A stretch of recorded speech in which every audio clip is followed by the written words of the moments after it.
Saudara-saudara yang terkasih, Shalom dan salam damai, salam kasih Tuhan dan selamat bertemu kembali di dalam firman Tuhan pada kali ini. Puji Tuhan, dengan berkat yang telah Tuhan berikan, 1 bulan lalu kita sudah mendengar satu pelajaran ataupun satu tema yang begitu baik. Dan pada kali ini kita akan sama-sama mendengarkan lagi satu tema yang baru bagi bulan Jun. Mari berdoa.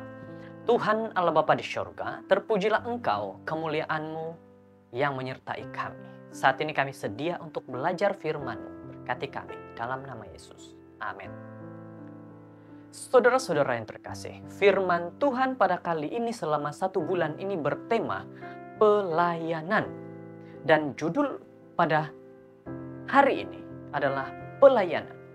Jun 1. Ulangan 10 ayat 12 dan 13. Maka sekarang, hai orang Israel, apakah yang dimintakan daripadamu oleh Tuhan Tuhanmu, selain daripada takut akan Tuhan Tuhanmu, hidup menurut segala jalan yang ditunjukkannya, mengasihi Dia, beribadah kepada Tuhan Tuhanmu dengan segenap hatimu dan dengan segenap jiwamu, berpegang pada perintah dan ketetapan Tuhan yang kusampaikan kepadamu pada hari ini, supaya baik keadaanmu. Satu ayat yang begitu menarik dan begitu baik kepada kita tentang pelayanan. Saudara yang terkasih, perkataan service ataupun pelayanan berasal daripada bahasa Latin servitio dan sebagai konsep mempunyai banyak makna. Menurut Kamus American Heritage Dictionary, perkataan itu boleh merujuk kepada tugas seorang pelayan, kerja yang dilakukan untuk orang lain sebagai pekerjaan dan atau perniagaan, upacara keagamaan atau kebaikan yang dilakukan untuk orang lain. Jadi saudara-saudara, itulah yang dimaksudkan antara lain daripada pelayanan.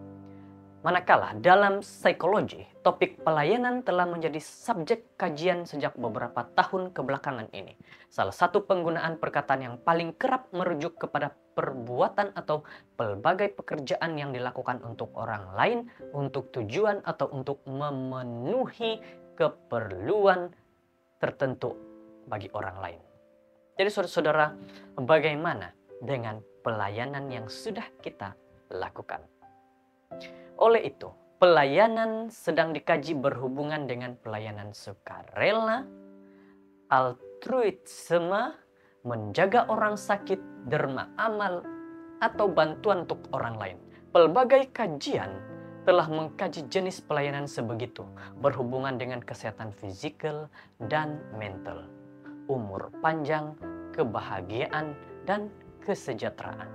Jadi saudara-saudara yang terkasih, kita pada saat ini, apa sahaja pelayanan yang sudah dilakukan? Ada guru dari Australia yang bernama Debbie Heskey menjalankan kajian yang meluas untuk meneroka hubungan antara kesukarelawan, kesehatan, dan kesejahteraan. Lebih daripada 30.000 orang Eropa yang berumur lebih daripada 50 tahun, dia mendapati bahwa mereka yang mengambil bahagian dalam program sukarela menikmati kesehatan fisikal yang lebih baik, lebih optimistik, mempunyai kepuasan hidup yang lebih tinggi, dan mempunyai jangka hayat yang lebih lama daripada mereka yang tidak melakukan pelayanan. Jadi bagaimana kita pada saat ini? Saudara-saudara, pada masa yang sama, mereka menyatakan tahap kemurungan yang lebih rendah. Kepuasan yang sama membuatkan kita berpikir bahwa pelayanan boleh digunakan sebagai alat psikoterapi yang kuat yang boleh digunakan untuk melegahkan gejala fisikal dan mencegah penyakit fisikal dan mental. Dalam Alkitab, perkataan pelayanan juga mendapat makna yang pelbagai. Jadi, seperti yang dikatakan daripada awal-awal, pelayanan ini ada banyak sekali maksud, bukan hanya satu saja. Jadi, apakah kita sudah melakukan pelayanan tersebut? Pelayanan boleh menunjukkan seorang manusia tunduk kepada Tuhan melalui ketaatan kepada perintahnya, atau pelayanan boleh menunjukkan seorang tunduk kepada orang lain. Seperti seorang hamba, petikan Alkitab hari ini menunjukkan bahwa pelayanan kepada Tuhan ialah salah satu keperluan asas yang dimandatkan untuk kebaikan kita dan untuk kebaikan orang lain. Jadi saudara-saudara, bagaimana? Apakah kita dalam pelayanan sudah menunjukkan benar-benar kebaikan yang diperlukan? Tuhan meminta kita untuk melayani Dia dengan sepenuh jiwa dan hati, karena ini ialah satu-satunya cara kita boleh berbahagia dan bertumbuh serta berkembang sepenuhnya. Jadi jangan segan, jangan malu untuk datang kepada Tuhan, untuk berkembang dalam pelayanan maupun datang melayani Tuhan. Marilah kita memutuskan hari ini untuk melayani Tuhan dengan kasih sebagai tanda penghargaan atas apa yang telah Dia lakukan untuk kita. Marilah hari ini kita menunjukkan kasih yang sama kepada sesama kita dan menyerahkan hasilnya di tangan Tuhan.